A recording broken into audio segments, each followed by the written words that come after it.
دنیا کې نن بدترین حالات غزه دي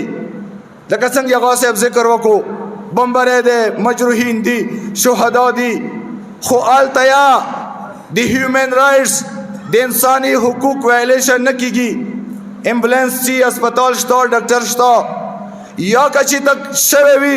نو دویم مثال به تو ته کورمه کې پر چنار کې ملويږي څه دغه نه زخمی روان دي ایمبولانس کې ده اغایا چو معاف نکو اگو شرپسندو اگو دہشتگردو لیارا بند کڑا وہ ایمبولینس باندې گزرونه وکوا مجروحین نور په تکلیف کړو څنګه د مارګو زندګي حالات کیو څنګه مجبره پته سیمټل ته منتقل شو ذکر ریاست نه پښتنه وکم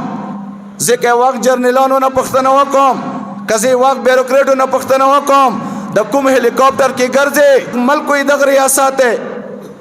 کدا هلیکاپټر تو پر ده خدای د غوام پر یاده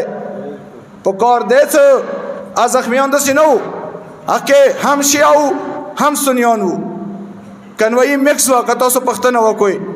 پکار دیس ریاست خپل ذمہ داری پر کړی ده کړی وای پکار دی تو فورسز مانس کې ایمبولانس وداریږي د ایم جی 1 تو ماته صرف لګولې ده دینه بسره ما والے کا دهشتګر روډ ته روزي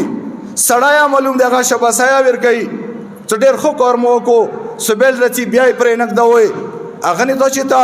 ایوا ګله یو فایر کړي دي اې دې پښتنه مو دا قوم کوي شو کنه شو کوي